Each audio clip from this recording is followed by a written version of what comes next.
Mes très chers frères et sœurs en Jésus, nous vous saluons au nom de Jésus-Christ et nous vous rappelons que vous êtes sur profondeur de la doctrine biblique, notre mission de prédilection. Car en cette émission, nous sommes en train d'approfondir la doctrine de Jésus-Christ, pour ne pas dire l'enseignement de Jésus-Christ. En guise de rappel, nous vous disons que jusque-là, nous sommes en train d'aborder notre thème, à savoir l'efficacité de la prière du juste. Et jusque-là, nous sommes en train de décortiquer le sous-thème, savoir les divers aspects de la prière. Parce qu'il était question que nous puissions comme ça, avec vous, exploiter, découvrir et savoir que le Seigneur Jésus-Christ a une place qu'il a donnée à la prière.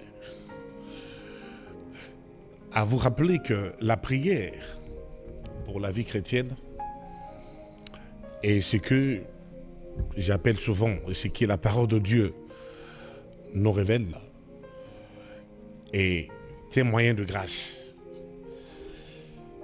Et par là, j'entends moyen de grâce, l'un des moyens par lequel, en parlant de la prière bien sûr, qui nous permet de pouvoir nous approprier les échanges, nous approprier la victoire de Christ à la croix. Cette victoire qui permet à ce que nous puissions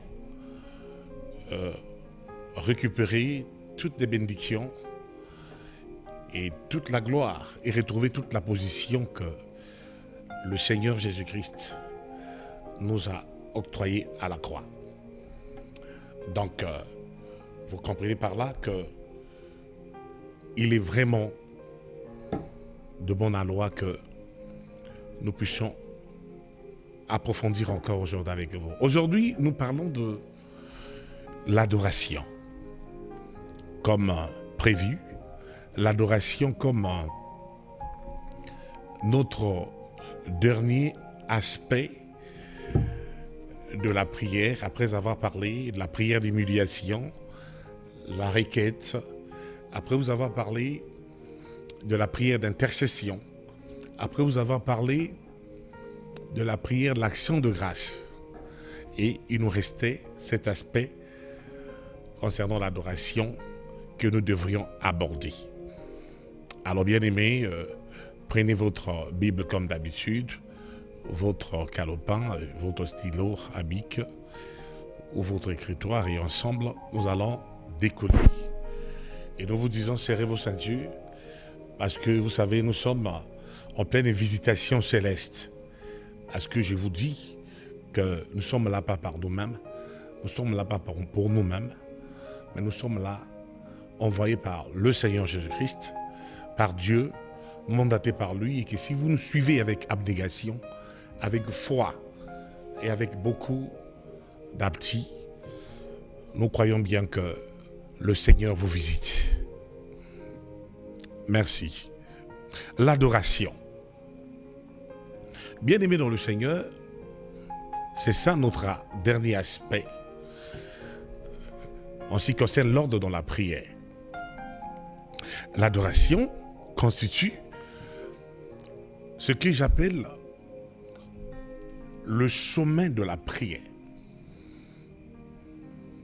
En tout cas, prenez ça. Le sommet de la prière. Et dernièrement, nous avions parlé de l'action de grâce en dernier, avant d'aborder l'adoration, et pour essayer de pouvoir établir un pont entre l'action de grâce qui était notre dernier point dans cet ordre de la prière. Et nous voulons dire que la différence avec l'action de grâce est que avec l'action de grâce, nous le remercions pour ce qu'il fait. Oui, nous le remercions. Et cela peut se passer par plusieurs façons. Dernièrement, nous disions même que l'action de grâce, à un moment donné, ça prenait un aspect matériel. Un aspect matériel, c'est-à-dire que celui qui était reconnaissant des bienfaits du Seigneur ne s'arrêtait pas à pouvoir le remercier par les paroles, par les chants, par les psaumes, mais cette personne était appelée à pouvoir le remercier par les actes. Les actes, parce que vous savez, les actes parlent. Et nous avions comme ça aussi donné un verset, un passage qui nous parle des actions de grâce dans les actes. Et c'était le psaume 50, verset 14 à 15. Et on pouvait aussi lire comme ça le verset 23. Alors là n'est pas le problème aujourd'hui, mais nous nous tenions à ça parce que la plupart des gens ignorent cela. Hein? La plupart des gens n'ont pas cette culture de faire des actions de grâce à notre Seigneur. Or que nous sommes appelés à cela. Bien-aimés, personne n'est né avec quoi que ce soit. Et nous sommes nés comme ça, nus. Et tout ce que nous avons trouvé sur la terre. Et quand il est question de remercier le Seigneur, je vous conseille de pouvoir associer à cela des actes, des dons. Oui, pour dire au Seigneur, Seigneur, merci pour tes bienfaits. Alors donc la différence avec l'adoration, c'est quoi? La différence est que quand l'action de grâce remercie Dieu, l'adoration reconnaît ce que Dieu est. Je récapitule, car c'est ça la base et c'est par là que nous allons décoller. Je disais la différence avec l'action de grâce est que nous le remercions pour ce qu'il fait et nous l'adorons pour ce qu'il est. C'est très fort. C'est ça l'adoration. Donc ici, là, l'âme se prosterne. Le corps se prosterne. Ici, là, il s'agit d'un culte. Il s'agit d'un culte. Parce que l'adoration va de pair avec le culte. Donc ça demande toute la personnalité de l'homme. Le corps, âme, esprit. Ça englobe tout cela. Voilà pourquoi nous disions que c'est même le sommet de la prière, l'adoration. Et loin d'être confondu avec une vague émotion religieuse. Parce qu'aujourd'hui, nous sommes en train de constater que l'adoration est en train de pouvoir être déteintée. C'est-à-dire que l'adoration n'est plus prise dans son vrai sens étymologique du terme. Pourquoi? Parce que chacun vient avec sa façon de comprendre les choses et amène l'amalgame, amène l'hérésie, amène la contrefaçon. Donc nous disons, loin d'être confondus avec une vague émotion religieuse, l'adoration est une attitude de soumission. Je dis bien, est une attitude de soumission, de respect, de consécration et d'amour sans réserve. Voilà. Et cette attitude de soumission est obtenue par l'adorateur lors de sa première rencontre avec Dieu, lors de sa conversion. Dieu doit vous appeler. Et quand Dieu vous appelle par un appel intérieur, vous devez répondre par cet acte d'adoration. Vous devez répondre par la foi en son nom. Par la foi, vous devez croire à son œuvre salvatrice. Et vous devez ajouter à cette croyance la repentance. Et la foi, plus votre repentance, constitue ce que nous appelons la conversion. Et lorsque vous êtes converti réellement en croyant et en vous repentant, sincèrement, je dis bien sincèrement, alors c'est là où commence l'adoration. C'est là où commence votre soumission. Parce qu'à ce moment-là, vous faites de votre Dieu, votre Sauveur et votre Seigneur. Votre Sauveur, pourquoi? Parce que vous croyez à l'œuvre salvatrice à la croix. Parce qu'à la croix, Jésus a pris ta place.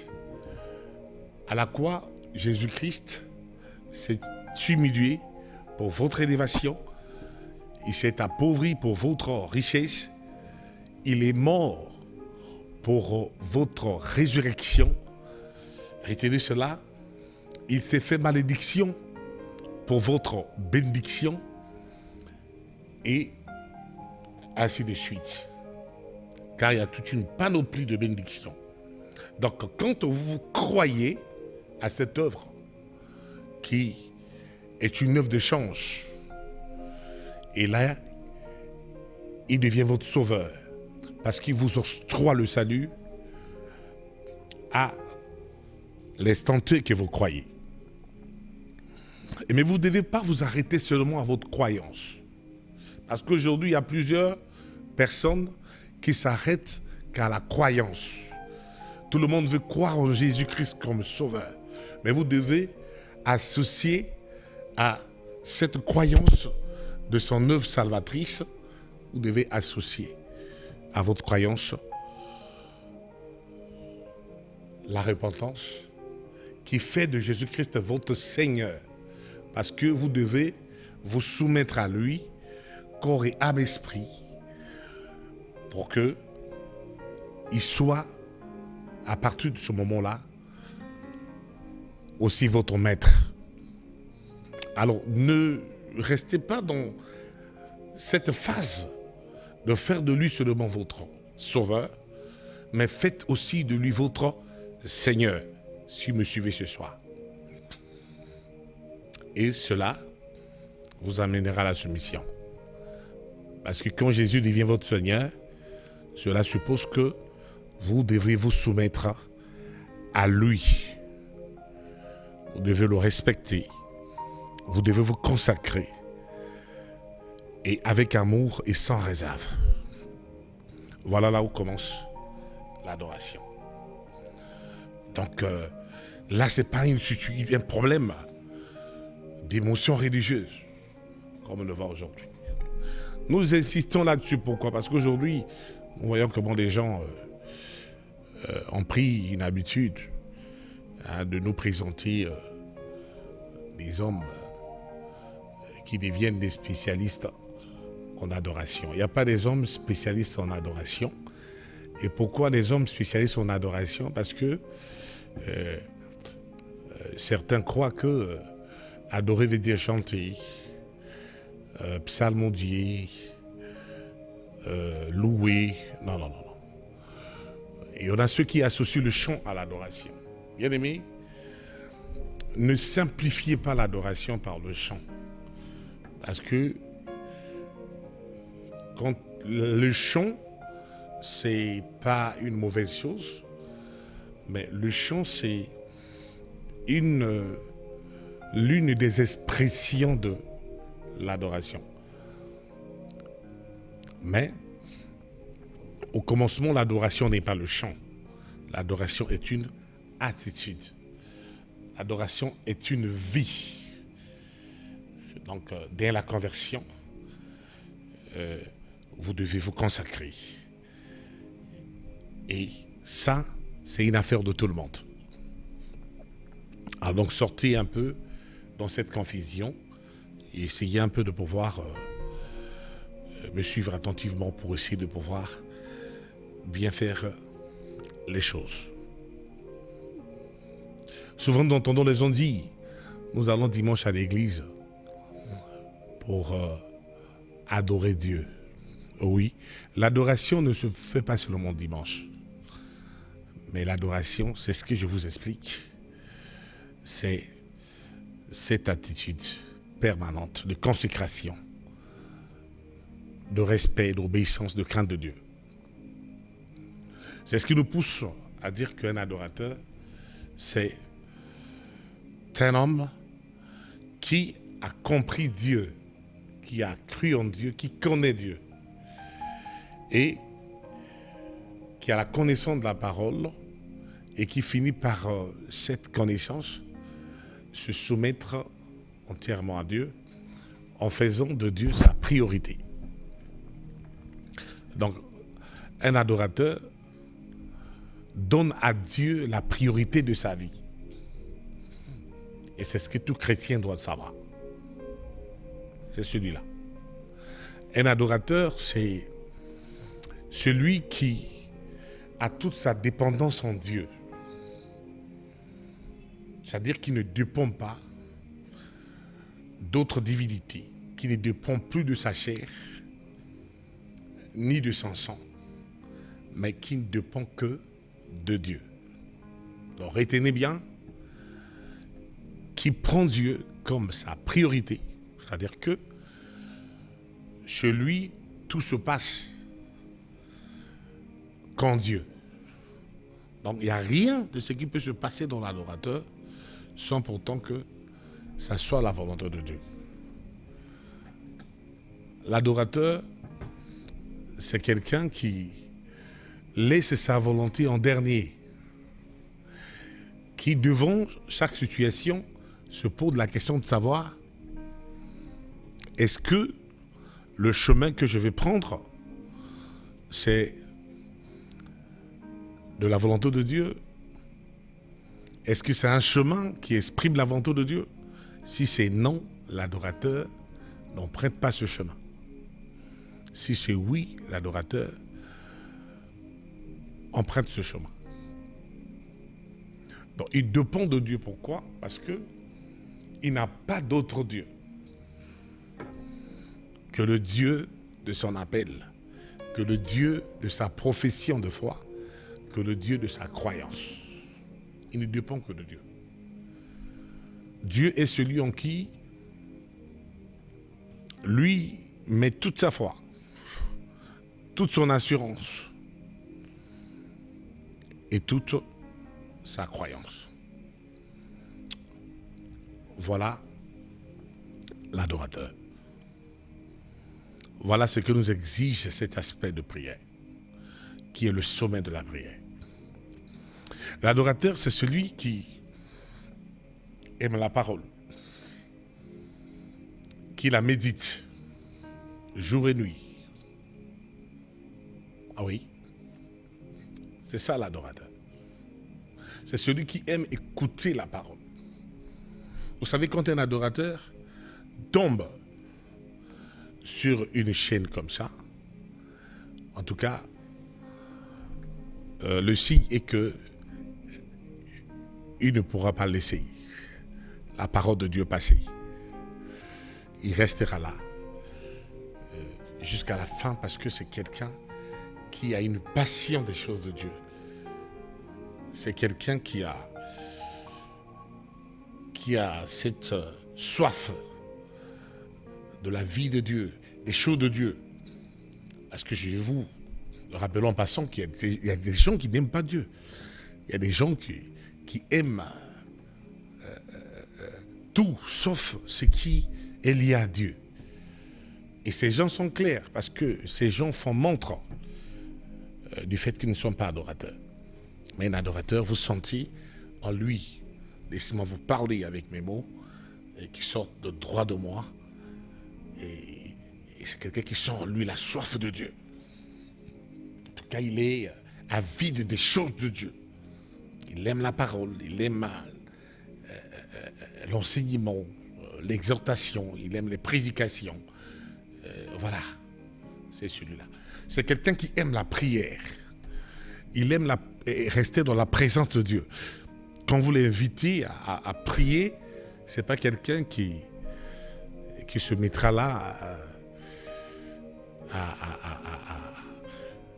à se morfondre comme certaines personnes. Quand vous les invitez à prier, vous les voyez là en train de se morfondre, de faire preuve de démangeaison, tout ça. Ça, ce sont des signes qu'un adorateur ne peut pas, en tout cas, présenter. Un adorateur, c'est celui qui aime la présence de Dieu. Vous voyez, journalièrement comme ça, il peut arriver à se retirer de temps en temps pour aller prier son Créateur. Et c'est quelqu'un qui aime être seul avec Jésus, avec Dieu, pour converser avec lui. Aussi longtemps que votre adoration augmente, vous allez vous rendre compte que même votre solitude aussi augmente. Parce que vous aurez besoin de vous retirer de la solitude, tout simplement pour aller exprimer votre besoin, votre adoration et votre besoin de Dieu. Donc, voilà un peu comment je suis un peu avec vous, chers bien-aimés, dans ce partage. C'est que vous me comprenez bien. J'essaie un peu de vous décortiquer un peu avec mes faibles mots, un peu ce que ma petite grâce et mon esprit apportent comme contribution pour votre édifice de la foi qui se bâtit. Donc, ne restez plus un peu dans les formes, parce qu'aujourd'hui, on pense qu'il il doit y avoir des spécialistes en adoration, parce qu'ils font le chant. Non, nous avons besoin des gens qui chantent, parce qu'à un moment donné, on a besoin aussi de cette grâce-là. Mais le chant n'est pas forcément l'adoration. Mais l'adoration, c'est toute une vie. Et quand vient le chant, alors ça devient une expression de notre adoration. Mais ce n'est qu'une petite partie de notre adoration, le chant. Donc, chers bien-aimés, ne vous bernez plus à vous tromper là-dessus. Alors, nous adorons le Père pour lui être agréable. Et parce que lui, le Père, recherche des adorateurs. Vous lisez dans Jean chapitre 4, nous irons comme ça, je vais lire pour tout le monde comme d'habitude, au verset 23. Jean chapitre 4, écrivez cela s'il vous plaît, et je lis ici avec ma version du Semeur. Il est dit ici, mais l'heure vient, et elle est déjà là, où les vrais adorateurs adoreront le Père par l'esprit et en vérité, car le Père recherche des hommes qui l'adorent ainsi.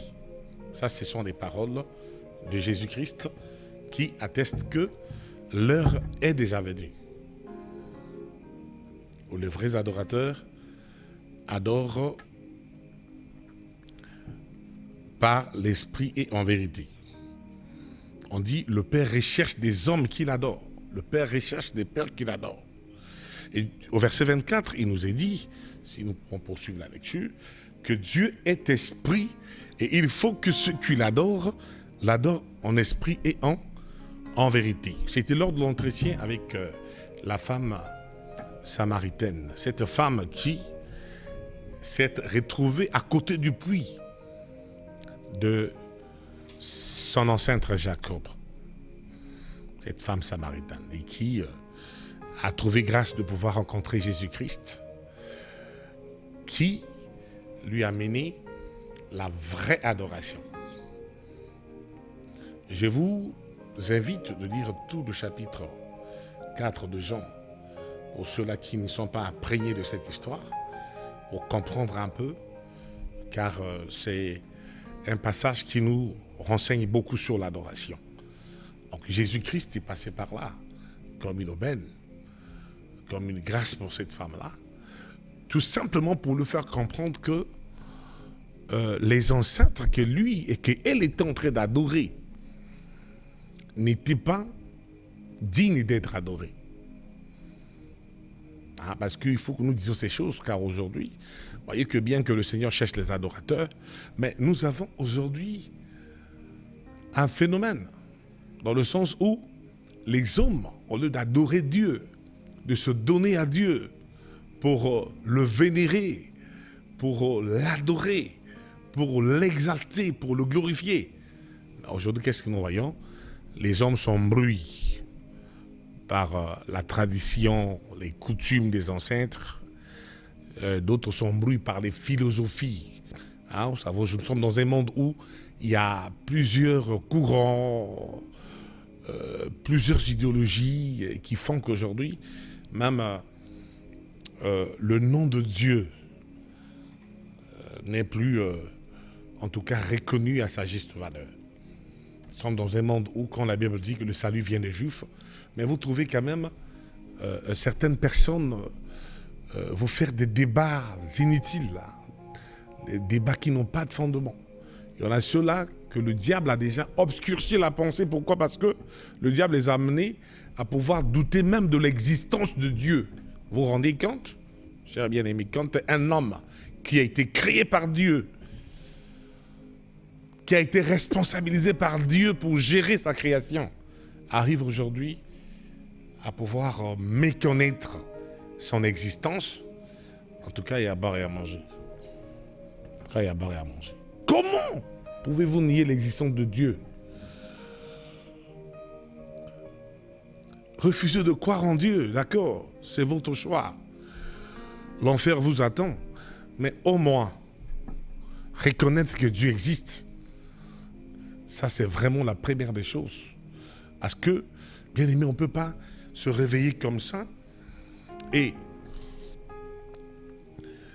avec toute cette gloire que révèle l'univers, avec cette complexité que vous avez été créé, et dire que derrière cette création, il n'y a pas une intelligence. Moi, je crois que, en tout cas ça c'est vraiment de l'essentiel. En tout cas, permettez-moi le terme. Normalement, tous, nous devrons croire à l'existence de Dieu. Nous devrons croire que nous, créatures de Dieu, créées avec toute l'harmonie possible que nous présentons, ne serait que cela. Nous devrons croire que Dieu existe et que derrière notre être, il y a une intelligence. Mais non, après, le reste des choses peuvent arriver, croire en quel Dieu. Vous voyez déjà là, il y a une partie des gens, ils se sont endurcis, qui ne croient pas. Vous entendez quelqu'un vous dire, comme j'entends ça chez moi, ici au Congo, que Dieu c'est ton père et ta mère. Oui, mais ils finissent par mourir. Je ne dis pas de ne pas les aimer. On doit les aimer, mais on ne doit pas les adorer. Dieu c'est ton père et ta mère, oui. Mais quand tu es dans le ventre de ta mère et de ton père, quand nous sommes dans le ventre de notre mère et de notre père, même la maman ou le papa qui est l'auteur de cet embryon qui se forme ne connaît pas le sexe. On est arrivé à des moments où même la science se trompe là-dessus. Alors voyez-vous, alors bien aimé, sortez des débats inutiles. Croyez que dans ce monde, il y a un créateur qui mérite notre adoration. C'est très important. Croyez que vous avez été créé, vous avez une origine, vous avez été créé, vous avez un but sur la terre, parce que ce Dieu-là vous a envoyé, vous avez une mission, vous avez la raison d'être pour votre existence sur la terre. et vous avez de la valeur et vous avez une destinée. Et dans cette destinée, l'adoration doit être au centre, chers enfants de Dieu. Ne vous leurrez pas.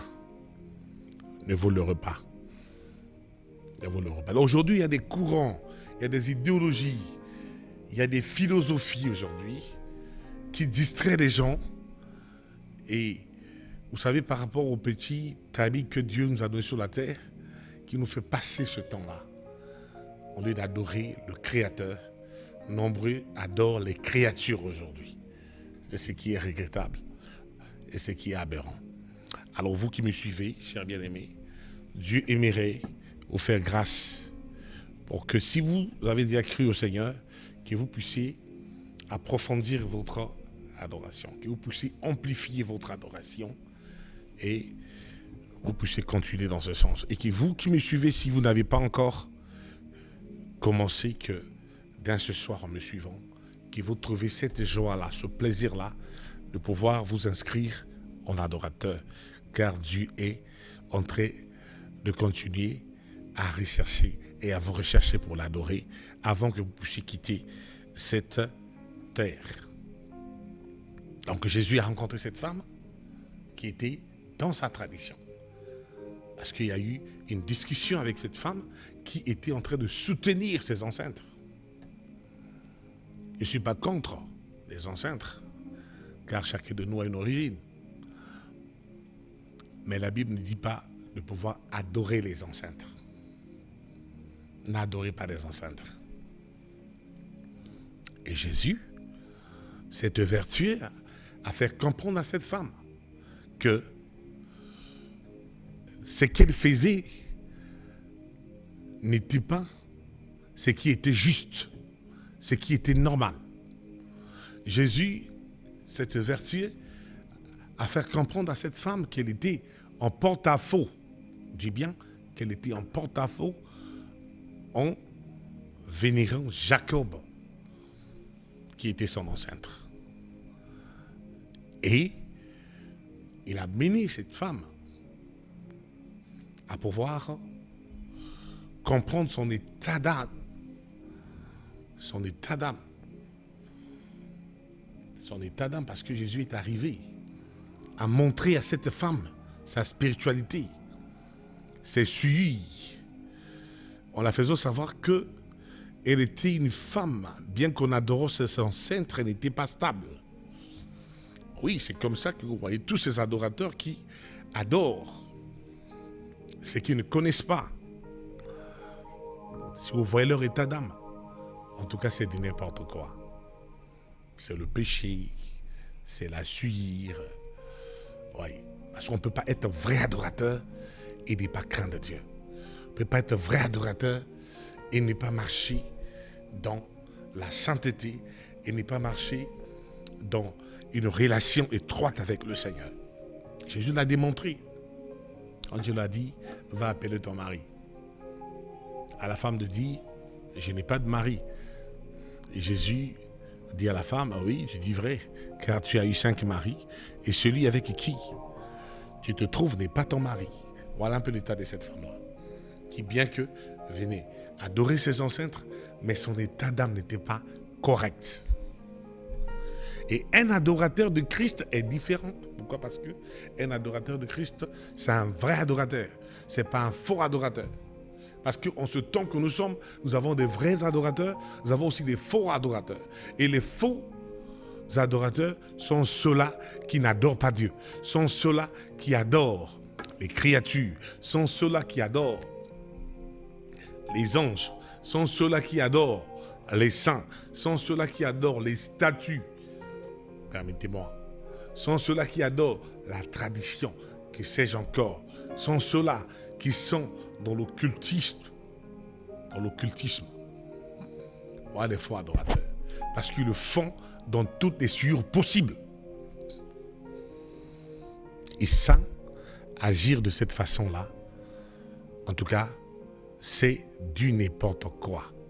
Je dis bien, c'est du n'importe quoi. Enfants de Dieu, sortez du milieu de cela. Rejoignez le Créateur, et votre adoration aura un sens. Parce que votre vie sur la terre a un sens si et seulement si vous sortez dans la pensée qui fait de vous cet homme-là qui pense que le tout tourne autour de vous. Bien aimé, le tout ne tourne pas autour de vous. Vous avez été créé. Vous avez un créateur. Vous êtes tellement intelligent, vous êtes tellement beau, vous avez tellement des aptitudes, vous avez tellement de potentiel qui met en doute le fait que vous soyez le fait du hasard. Vous avez un créateur. Et c'est de ça qu'il s'agit. Et voilà, c'est ce créateur-là qui m'envoie vers vous pour essayer de pouvoir vous dire que, en tout cas, il est Seigneur. Donc, soyez ces adorateurs qui prient Dieu en esprit et en vérité. En esprit et en vérité. Pourquoi en esprit et en vérité? Parce que l'adorateur marche dans la parole. L'adorateur vit dans la parole. Et cette parole le sanctifie. Cette parole fait de lui un homme de vérité. Un homme qui a sa conscience honnête. Un homme qui est fidèle à son Créateur. Un homme qui n'est pas seulement fidèle à son Créateur, mais un homme authentique. Un homme sérieux. Un homme qui a toute la pureté, parce que, laissez-moi vous dire, avant de finir ce message, que, vous savez, Dieu a donné à l'homme la conscience. Et la conscience, c'est un don. Ce don-là permet à ce que l'homme puisse savoir son état d'âme. Savoir s'il en porte un faux vis-à-vis de la loi de Dieu, la parole de Dieu, où il marche en conformité de cette parole. Donc on n'a pas besoin qu'on puisse nous dire que c'est que nous faisons pas bien, nous faisons mal. On n'a pas besoin de ça. Sinon, la conscience est là pour nous dire que nous sommes dans la vérité. Donc, cette adoration qui consiste à adorer Dieu en esprit et en vérité, c'est justement ça. Ce qui fait en sorte que quand nous sommes avec Dieu et cette parole que nous écoutons, qui nous enseigne, nous renseigne bel et bien que là vraiment, nous puissions exceller dans notre adoration. Alors, chers bien-aimés, je crois que le temps qui nous est toujours imparti, en tout cas, est à sa fin. Je suis arrivé au terme de cette émission. Et la seule chose que je vous dirai, que mardi prochain, nous allons revenir. Nous allons revenir pour continuer avec ce message d'adoration, cet aspect de la prière très merveilleux qui n'est pas terminé. Et soyez ensemble avec moi, priez pour moi, je prie pour vous, et que l'on se retrouve mardi prochain. En tout cas, que le Seigneur vous bénisse. Ciao.